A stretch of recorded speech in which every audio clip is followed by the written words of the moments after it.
Okay, so we have two new images this module that go with this overall series, and by the two images that you're submitting this week, it makes me think that you're looking at this more about the family as a whole, the family unit, the larger family unit, instead of just your smaller family unit, you and your son and your husband and your growing belly.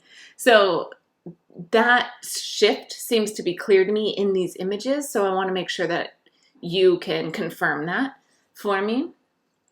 So we have these two images. This woman, I'm not sure, have we seen her before? I think it will be important that as you go through this, that you start to narrow down your kind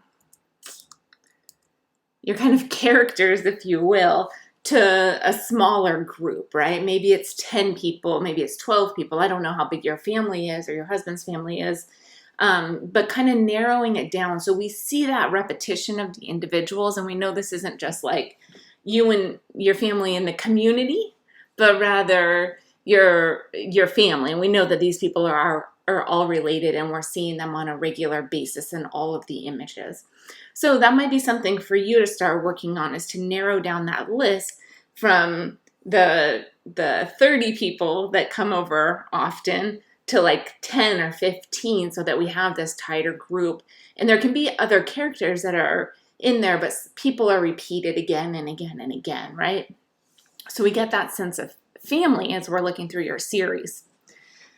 So here we have, it looks like your son laying down. So he is definitely a theme throughout this. He's pretty much the same age. These images aren't from a huge span in his life, but yeah, we can see that he's definitely growing in your images. And then this woman, I'm not positive that we've seen her. I looked through those images and there's like two women that kind of look similar. So I'm not sure what her relation is. But what I appreciate is the juxtaposition between the two. That she looks like she just got home from church or something more formal, right? She's eating, like on her lap, she has a picnic basket next to her. She seems like she's a little bit more formally oriented right now. She has like rhinestones on her shoes. She has her nails done, her toenails and fingernails done. Like she looks like she's put together, right? And then your son is just like passed out on the outdoor furniture. Can't even like sit up in order to get his food out of his bowl. It's just a hilarious juxtaposition between the two. So I think that's really fun for you to bring into this, bring in that familial relation, and that he doesn't have to be formal in front of this person. He can be very relaxed, and that's great. And then seeing the landscape in the background, seeing this huge house in the background with the fence, and kind of getting an idea of the area that you live in. So I think that's important as well as far as telling this story. This image seems like it works with what we've seen before. This image, I think the material that you're photographing these two guys, looks like they're pouring something out of wine bottles. They have a food processor. They have some vegetables and oil and vinegar and all these different things out on the counter.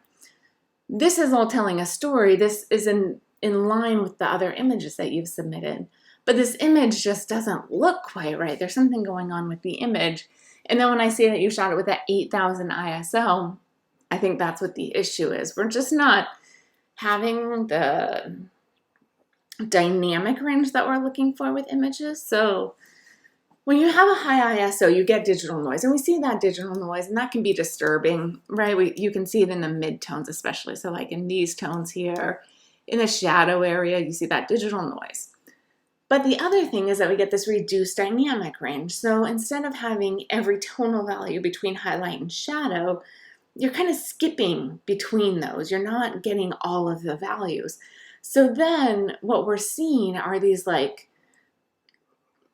stamps of color almost. Like the color of his face doesn't have the dimension. It doesn't have the subtleties to it that we'd like. And that's because of that reduced dynamic range. Same with his face, same with the background. So this image I would eliminate from your series, not because of content, because I think the content works really well here, but because of that high ISO.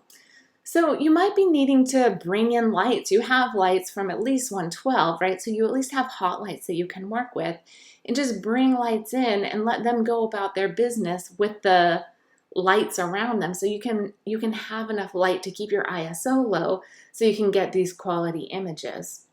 Because it's important when we look at this as a series that we have that quality through all of the images, not that some look normal and then some have this like color that's just off in them. And then as we look at these images compared to your others, I'm glad that you're not doing the post-processing on them. I think the post-processing will work fine. You have a system down, but we need to start with like original images and make sure the post-processing that step by step,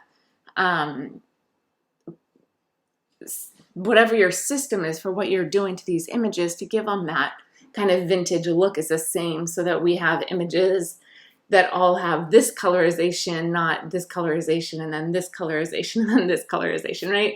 So we want to make sure that they're all matching. So just keeping them like even right now, keeping them out of camera, I think that's your best bet.